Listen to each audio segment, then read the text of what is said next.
Hi and welcome. My name's Julianne Cost, and in the next few minutes we're going to talk about Lightroom Mobile's new ability to capture raw, high dynamic range or HDR images using the capture experience within Lightroom Mobile. So I'm going to photograph directly into a collection. So I want to tap on the collection first, and then I'll click on the camera icon in the lower right-hand corner. Down at the lower left, we can see there's an option here for high dynamic range. While I'm in high dynamic range mode, I can also access the exposure compensation. I can also change white balance and focus. For now, I'll just tap reset and then make my photograph. Now, I'm not sure if you could tell or not, but Lightroom actually captured 3 exposures. So it's automatically analyzing the scene to determine the appropriate spread of those exposure values, and it'll make 3 independent exposures and then automatically align, deghost, and tone map the image. And it's going to create a 16-bit floating point DNG file. So this resulting DNG file is going to have a much larger dynamic range. It's going to have higher bit depth per color. It won't have any JPEG compression, so there won't be any lossy compression, and it has the ability to address white balance after you make the image with no loss of information. So that isn't actually the best example of a high dynamic range image, right? The lighting in this image is actually rather flat. So let's take a look at some better examples. Here I was in Japan and I made some photographs at night in Chinatown. And if I zoom in, we can see that even though this is a raw file, it wasn't able to capture the detail information in the highlights and the shadows.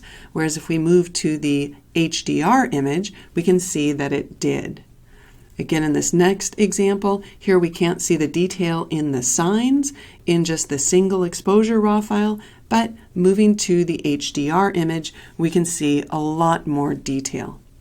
Excellent. Let's move to the next image. This is another HDR image, and if I made the kind of adjustments that I'm going to make to this image, I'm pretty sure if this was a single exposure, it would start breaking down and it wouldn't look as good. But because I have all that extra information, I can move to the light edit stack and really bring up my shadows and bring down my highlights. I might also want to show my histogram, so I'll double finger tap twice and then move my whites all the way over there so that I'm making use of the entire dynamic range. And then go to exposure, and I think I'll just bring the exposure up a bit. Now, sometimes it's hard to make small adjustments when you're dragging, so one of the things you can do is just tap on the slider itself to make very small little adjustments.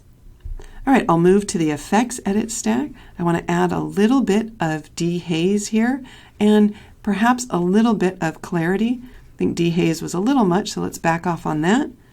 I'll move to the color stack and just change the color temperature a little bit. I want to warm that up and also increase a little bit of saturation. All right, to make selective adjustments, I'll tap on the selective icon, grab my linear gradient, click and drag down into the image, move to the effects stack and just increase the dehaze in the sky. If the sky gets too blue, I can also go to the color stack and just decrease the saturation a bit. I'll add a second adjustment by tapping the icon again, and then click and drag up from the bottom, reposition it, move to the light stack, and decrease the exposure to darken down the foreground. I'll tap the check mark to apply that, 2-finger tap to hide the histogram, tap once to show the before, and then release to show the after. So although this HDR file is larger than a single exposure raw file, I think that the superior image quality and the greater editing flexibility are well worth that increase in file size. And of course, any changes made to these images, as well as the images themselves, will automatically be synchronized to Lightroom CC on the desktop and across my mobile devices. My name's Julianne Cost. Thanks for watching.